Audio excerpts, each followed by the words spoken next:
What's up, teammates? Look, there's not a lot going on, okay? So I don't really come up with stuff. I'm not a professional. I'm not good at this. I do this for practice, and I'm trying to get good at it, right? I got, projects going on. But I don't have a lot of time to just look at stuff and try to, figure something out to put down here. Like, I'm not chat sports and shit. But come here, you're going to get some good information, or at least you're going to get another information, another view. And you're going to get the bright side of things. And you're going to get a little more knowledge out there than is out there, okay? Look, I know actually I do toot my own horn. I do, but I for those of you who aren't privy to my previous works, okay, you can go back and look at them, or you can just listen to me when I say all kinds of stuff happens for this team. No one believes it's happening. I tell people it's happening, and then no one believes me. Just for example, when Josh McDoofus was here, and I said he sabotaged Aidan O'Connell, and everybody said that's the stupidest thing I ever heard. How could something like that happen? And then once he leaves, a story comes out about how he sabotaged Aidan O'Connell. Okay, I was the one who said that Dante Adams is pissed off because Aidan O'Connell is not starting, and Doofus went with Jimmy Garoppolo. Everybody said I was out of my mind. Then you go to the little wide receiver thing that they had, and it shows exactly what I was saying, how he was pissed off and he was tired of almost dying. And when Aidan was in there, things was going better for him, and he liked it better that way. He said that. Okay? So, trust and believe when I speak, it's good spokens. Okay? The record's there. Okay? So, also, it'll show you that I love me some numbers. Okay? I love analysis. I like looking at film. And I like numbers. Okay? And this is going to be about numbers. Okay? Because like it's going to say in the title, Aidan O'Connell should be starting. Okay? And I'm going to give you the reasons why. Okay?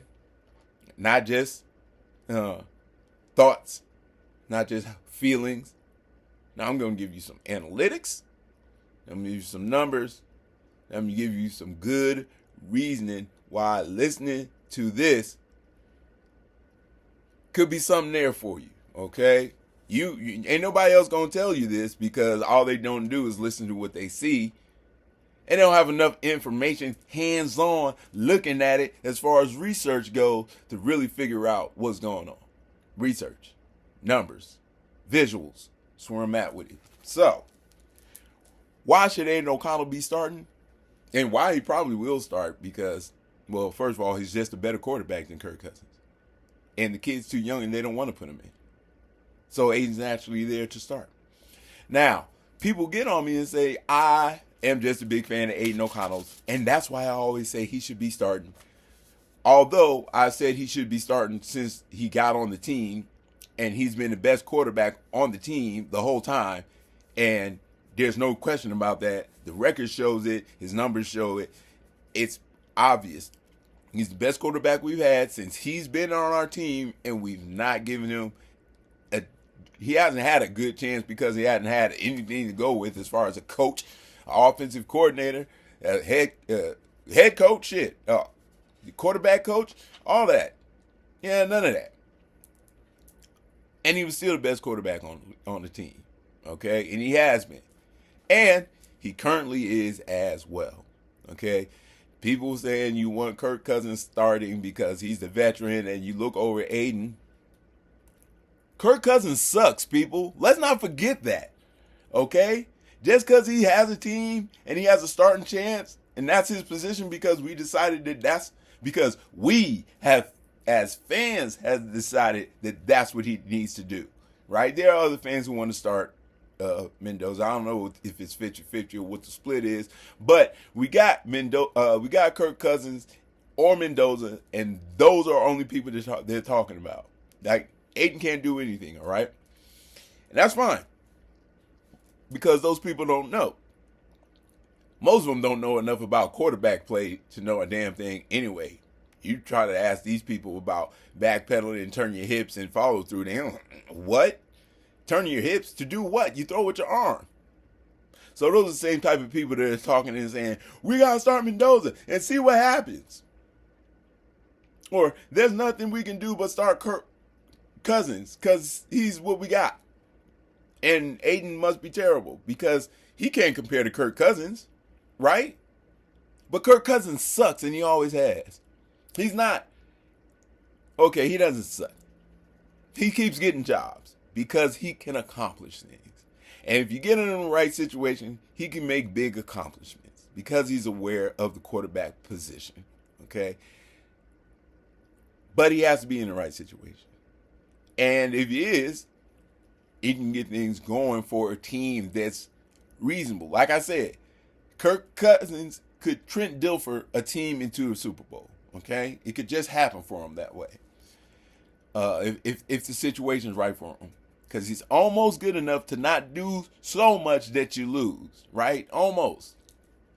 But he's shaky. So some of those games where he's close to not messing it up, he'll mess it up. Because that's what he is. He's Kirk Cousins. That's why he's been on so many teams. Who cares how much money he's made? Well, he cares. I care, really. The money's dope. I on his side. Big ups.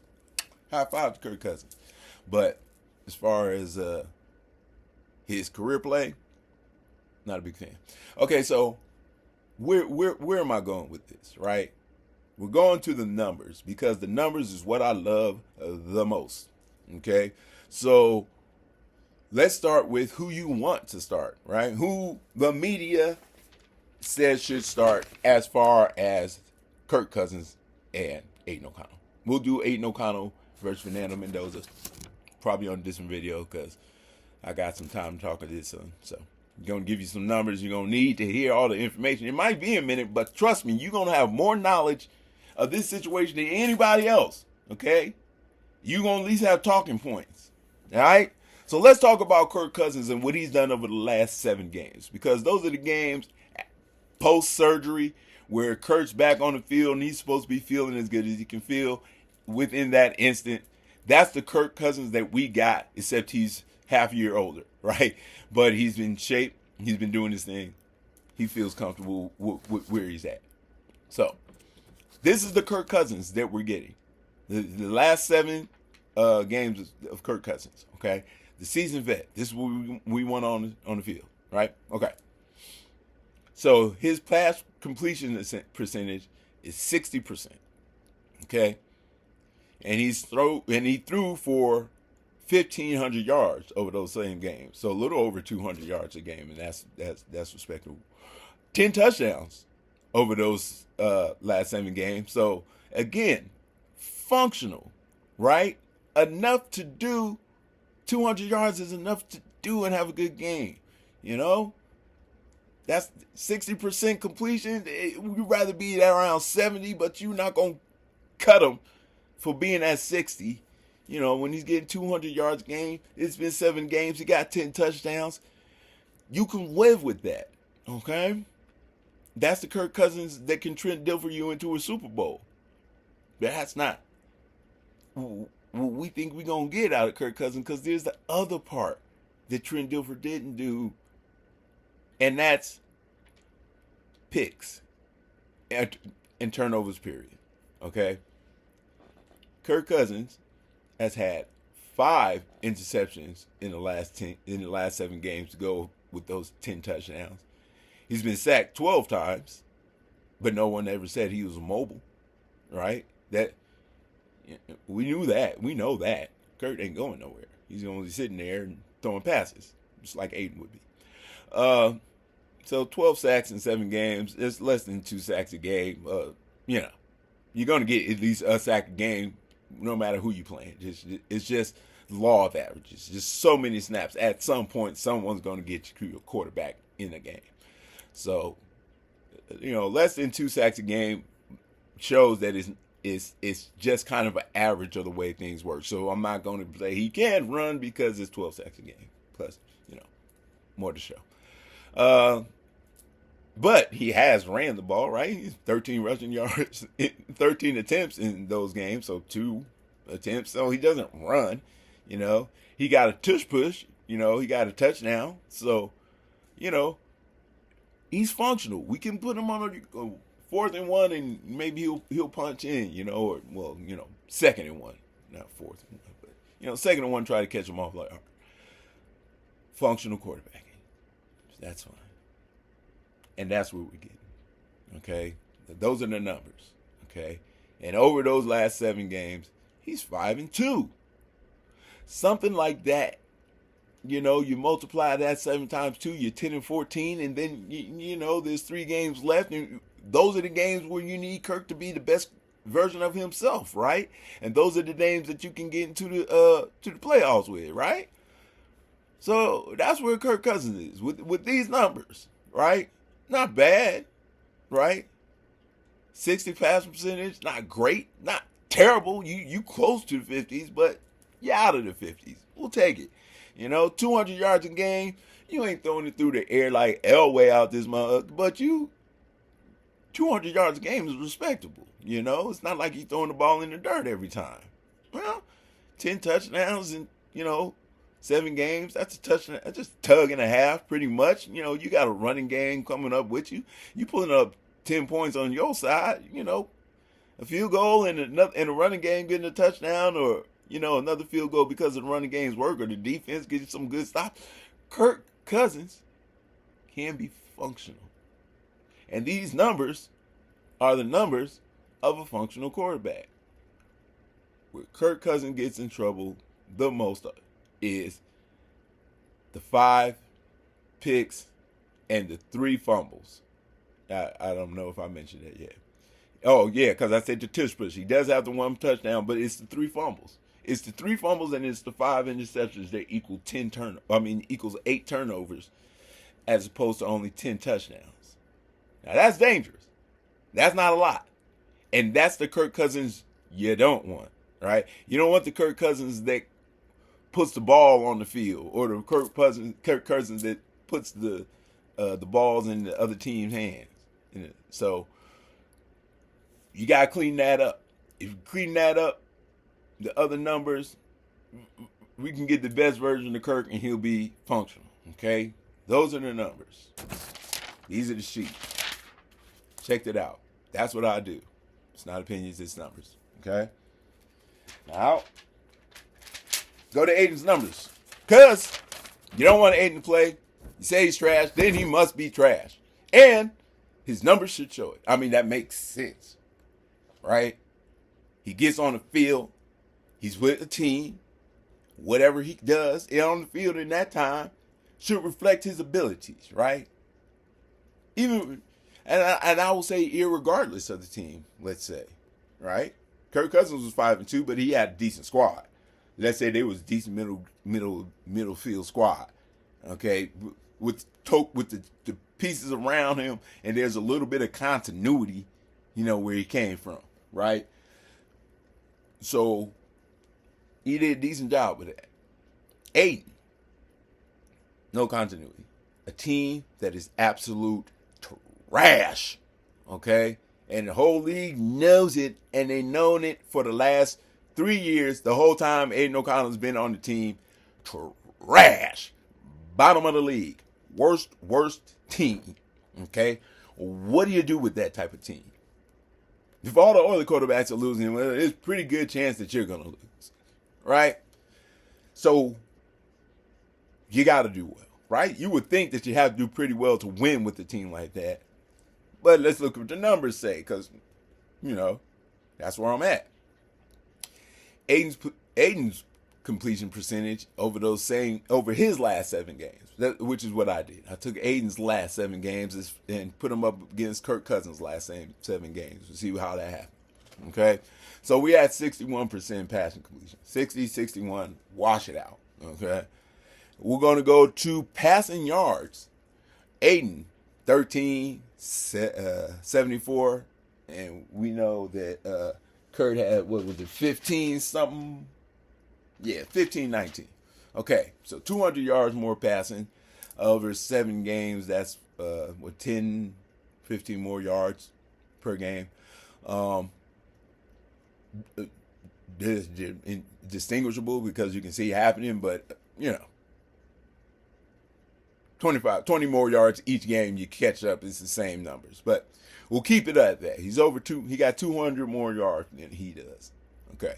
So, same completion percentage, roughly, more passing yards, total, average per game, not that much of a difference. Let's see. Now we'll go to touchdowns. Now, Aidan has thrown 9 touchdowns over his last 7 games. Not quite 10. Okay, Kurt has the 10, and that's fine. But 9 quarterbacks. 9 touchdowns on this trash-ass last-place team, I think should be something that should be considered. Something that should be like, oh, well, he got a point there, right? Damn, trash. Bottom of the league. 9 touchdowns. Okay? And I think if you're going to give Kurt credit for his 10 touchdowns, 9 touchdowns is close enough, I would think. So, but what are we talking about? Talking about the quarterback. We talking about how the quarterback wins the game. How does the quarterback win the game for you? Okay? And with some quarterbacks, it could be their legs. But even if you are a quarterback with your legs, diggity smiggity, super fast, quick, hipping and dipping all over the field, if you turn the ball over, it don't matter how fast you are. You're going to lose the game. Point blank, period. So the quarterback has got to hold on to the ball. That's how you win. By keeping the ball, and then taking it away with your defense. Right? So you need your quarterback to make the minimal amount of mistakes as possible, right? So when you got a quarterback throwing 10 interceptions, 10 touchdowns, he can't be throwing too many picks out there. That's not enough touchdowns to justify too many picks. And if you go over the last 7 games and you got 5 picks, that's a lot. Maybe it's not too many, but that's a lot. And then you look at that same stretch and you have 3 fumbles. That's 8 turnovers as opposed to 10 touchdowns. See, that's the stuff that doesn't win. That's why Kirk Cousins be losing. Aidan O'Connell, on the other hand, has 1 interception over those last 7 games. All the trash people talk. 1 interception versus 9 touchdowns. And they talk this trash because they don't know what they're talking about. If somebody said, hey, I got a quarterback for you. I got 2 quarterbacks, actually. And then one of them, he threw 10 touchdowns. He threw 5 interceptions. Okay? It's 10 touchdowns. Or the other quarterback, he only 9 touchdowns. He got 10. He's on 9. He's down. He loses here. Interceptions, 1. And single interception, 1. But he's trash, right? And by the way, the reason we won that Kansas City game that we ended up winning, that he was 9 for 22 and he didn't make completion in the second half, is because in the second half, his 3 completions were all freaking fouls. And that's how we moved the ball, but they still count as throws. So, but who cares? That's just game analytics. But the reason we won that game is because he didn't turn the goddamn ball over. Okay, Patrick Mahomes had a fumble and an interception. We had no fumbles and no interceptions, and we played running game and tight defense, and we won the game because tight defense and no turnover. Okay, and we know Kurt turns the ball over. We've seen it. Okay, Aidan has the 1 interception, but he can't move. We all know that. He can't. He's not a mover. If he gets downfield, he's gonna lay down as fast as he possibly can. I know that. He knows that. We know that. But that doesn't transfer into more sacks because he can't get busy downfield. He had 12 sacks, just as many as Kirk Cousins. So what are we saying? It's not Kirk Cousins' mobility that's better than his. It's not Kirk Cousins' turnover rate that's better than his. It's not Kirk's completion percentage that's better than his, although it beat 1 point. Oh, the record. Because we are a trash squad. Kirk must be killing them in the record. Because everything else, he's washed. Except for the interceptions and fumbles. I mean, would you take 5 picks or 1 pick? Right. Would you take 3 fumbles or no fumbles? Right. So, we're looking at a quarterback on paper that's better than your Kirk Cousins that you want on your team so bad. Or you want behind center so bad. What are we talking about here? The record? Is that what we're talking about? His 5-2 record? The team is trash. We always lose. Come on. Minimal. We're the bottom. We ain't no winning team. Except this is the stunner for me. This is the stunner for me. This is like, damn, I mean, I know what I know, and I do my paperwork, and I check the receipts. You know what I'm saying? I check the receipts like a woman with 2 children, okay, at CVS with her husband's waiting for her. That type of checking, okay? Aidan O'Connell is 4-3 over his last 7 games. Can you freaking believe it? It seems impossible. It doesn't make any goddamn sense. There's no way this trash-ass squad can have anything happen to them that would make them a winning team. Except for starting Aidan O'Connell. Over the last 7 games, the dude is 4-3. I couldn't believe it when I saw it. I mean, I'm on this team and I'm on this side, and I do a whole episodes, dual triples episodes about him, and I didn't even know that shit. And I'm not making it up. I don't pull numbers out the head, get on the computer, laptop, and I get the information. And the laptop gave me that information, and he's 4-3 in his last 7 games. He's trash? We're a winning team when he's under center. We got nothing when he's not under center. Minshew, well, trash G, garbage Minshew, Geno stink. He got more wins than all of them combined. And not to mention the backup quarterbacks that we've had that been losing and losing and losing. The only time we are a winning team is when Aidan O'Connell is under center. Look at the numbers. Look at the record. It's incredible. And it doesn't even matter. 1 turnover in 7 games. And it doesn't even matter. 9 touchdowns. It doesn't even matter. He was in the season with Josh McDoufus, his second season, when Antonio Pierce took over. And the team was in the dirt. It was trash. By that point in the season, when Josh McDoufus was finally fired on Halloween Day, all right, we was trash. It was heads down. We are so trash. We're gonna hire our head coach that only been working for us for a year and a half. We got no hope for the season. We got no reason to hold on. We don't got a backup for him, but frick it, we'll figure it out. Right? Because we're trash. Who cares what the backup is going to be? Who cares what the offense coordinator? We're trash.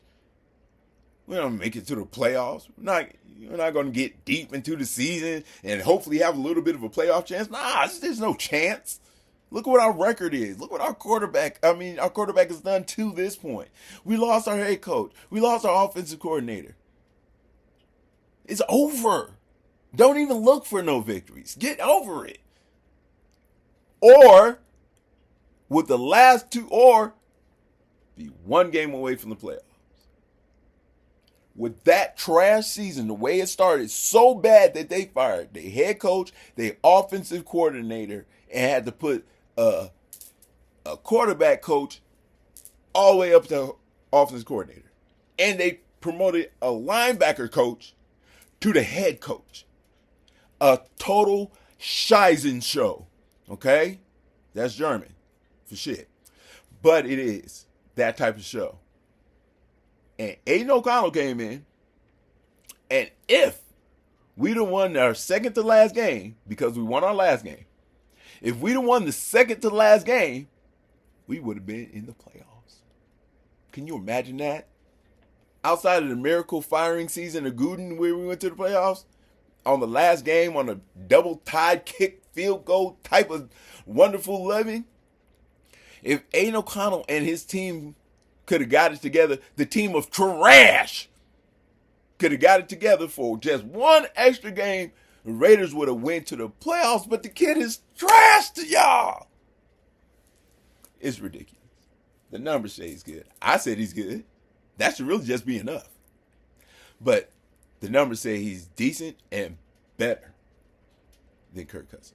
Because if you gonna pick somebody who has 8 turnovers in 7 games, or somebody who has 1 turnover in 7 games, who do you think is going to be the one to lose a game for you? Who do you think is going to be the one that is getting to the game and say, oh, we got it. Oh, hell no. He just threw a pick, going the other way. And then he fumbled the next play. Or then he fumbled the next game, right? Because he has 8 turnovers in 7 games. It's a lot. And when you got 1 turnover in 7 games, especially, that's a lot to look at. That's something you want to measure, contemplate a bit. I digress, and I'll stay on subject. The subject is Aidan O'Connell is better than Kirk Cousins. The numbers suggested. The record suggested, because Kirk Cousins has 5 wins, yeah. But it was a team that had 10 or 12 wins in that season, so it wasn't like he got them all to win. And Aidan O'Connell had a trash team, and I can't listen. 4-3, last place team, the last 3 years, and the only time we were winning team in the last 7 games at least is when Aidan O'Connell was under center. Okay, his overall record I think is like 9-17 or 9-11 or something. I think it's 9-11. Whatever the hell it is. What I'm saying is, over the last 4 games, he's had a winning record. And I'm sure if I go back one more game, it'll be probably 500 in the 8th game. And then maybe it'll go under 500 in the game before that because there's losses, right? I'm not saying he's won all the games. What I'm saying is, we're comparing the last 7 games, okay? And I told you this could go long because we're talking about Aidan. But these numbers ain't lying. Okay? And you can get in the game with Kirk and be next to winning, and a turnover would kill you. Or you could be in the game with Aidan and that turnover won't be there and it won't kill you. That turnover wasn't there when we beat the Chiefs last time Aidan played against them. Those turnovers aren't there, which is the reason why we could have had a chance to go to the playoffs when he had half a season to get something done. We have a talented quarterback in Aidan O'Connell. If you don't want to say he's good, fine. But if you're going to say Kirk Cousins is good, if you're going to say Kirk Cousins is a talented starter in the league with those numbers, with 8 turnovers versus 1, no fumbles, 1 interception, what coach is going to put this, is going to be on the field? What coach is going to put which quarterback on the field? And if Aidan shows out in the preseason, like I expect he will, they're going to have no choice but to start him. Anyway, I think that Aidan will win the job, but can't win them all. And the clouds get dark. But when you're looking for the bright side, come to the silver lining. Guru out.